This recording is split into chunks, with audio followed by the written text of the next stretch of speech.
So I wanted to address what Mistaken said. So I don't.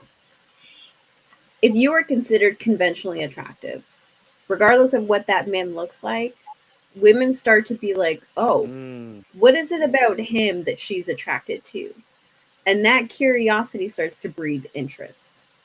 He doesn't have to start off as the guy that all these women want. But if he picks the right woman, all of a sudden all these other women stop in their tracks and are like, wait, what's going on? Is he wealthy? Is he packing? Is he, like he has to have something going on to attract this woman here. Right?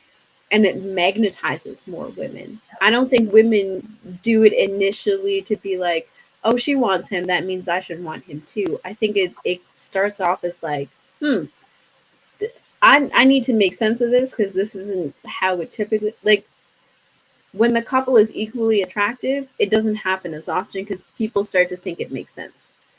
But when the scales are tipped a little bit, women start to be like, I need to, my brain is working really hard because this is not making a whole lot of sense.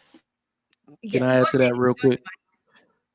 This is worse. What Inaz is talking about, you see it with married men the most.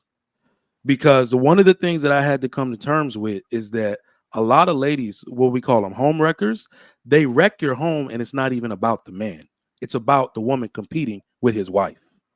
That's when I kind of started getting smart. Like, it's not about the woman really wanting you. Women really start acting up when they see wifey.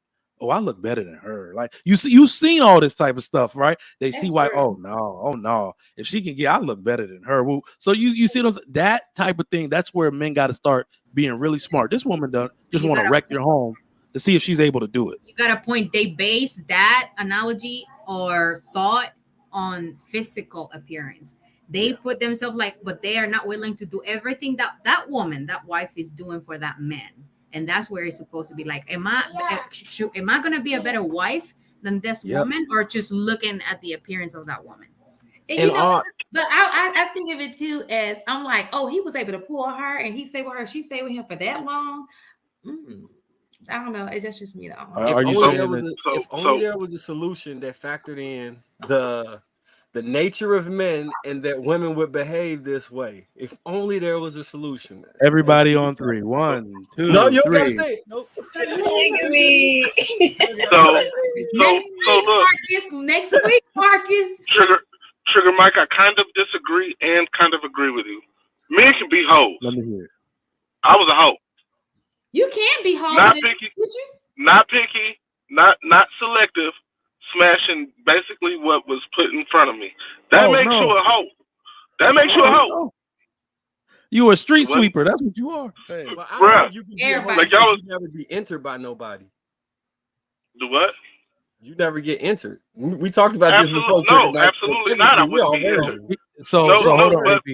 But wait. My argument. The argument is one classification question to see if you were a hoe or not. Did your value to other women go up or down? Exactly. I'm not gonna validate your point, Mike. Did it? Well, it depends on what woman. What woman? Because your value can go down. What I'm saying is his So value. there's a difference. His value could depending on the woman. So it depended on the woman that I allowed on my arm. I would damn near smash just about anything, especially when it was them dry periods. The woman that you put on your arm can make your value go way up to other women. Women stack themselves up next to other women all the damn time. Like there's not even, we can't even dispute it. But when we're talking about the whole conversation, can men be hoes? Yes, if. And I think this is where this has to be met. When you are not selective, when you will smash basically anything without regard to weight, look, size, any of that.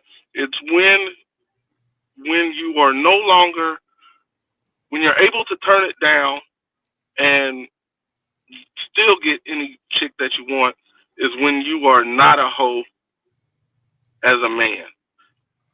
that is like I've been holding that thought this entire time. I'm like, wait, no, we can be hoes.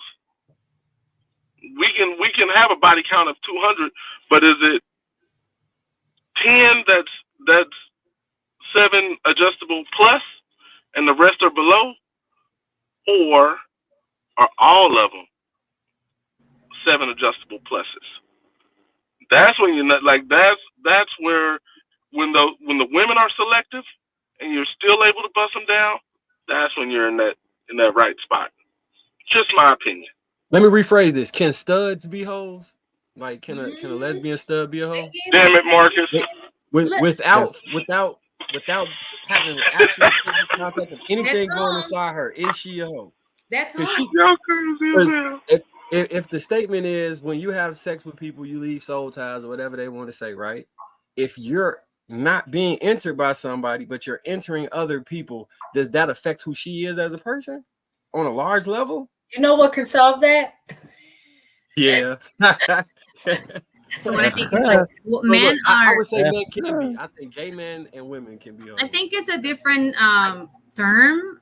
For me, it's more. I look at it them more like players, and it's probably an old school term. Men are players; they play, but they are playing with themselves at the same time, because that doesn't. The fact that they have multiple body counts or a high value man is not a high value man, because if they are not doing something positive for them, the high value men will be, the number of those men will be higher. But since they are not focused on doing something, hold on, let me rephrase it. So I think that men that have a high body count are also affecting themselves.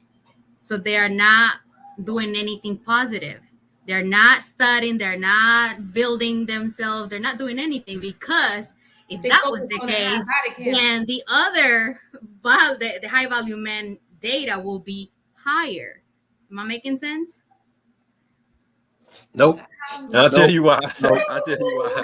I think you guys are not understanding what I'm trying to say. No, we understood. I'll blame my English.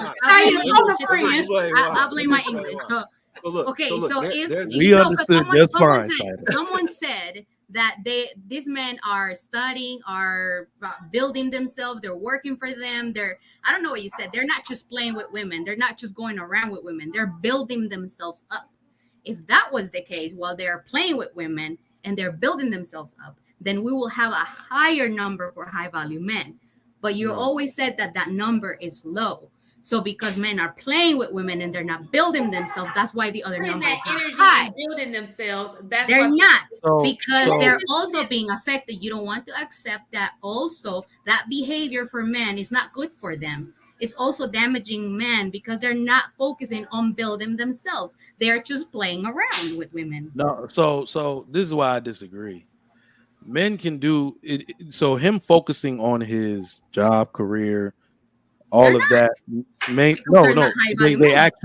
They actually can be. When I moved here, I had no one, right? So I had to go develop my roster out there of women. But in the daytime, I worked like a dog. I was out here working on my career, glad handing people, going to meet and greets, going to corporate events after work, or doing all that type of stuff. And at nighttime, I played hard, right? I was at the St. Regis happy hour. I was at the Hotel Derrick before it became Club Hood, all that type of stuff, meeting women, developing my roster, doing all that. And when these women would call in the daytime, no, I'm not really looking for anything serious, whoop-de-whoop, because I'm on my grind. That's really how it works for most high-value men. Now, it's not what we talked about them slaying the community and then trying to complain about there being marriageable women after. That is how they hurt themselves. But you can absolutely be a high value man and not be serious with women. If that was the case, we will have more mics around. That's the point. Yeah. If that was the case, then more mics, more people like you will be around. That's my point.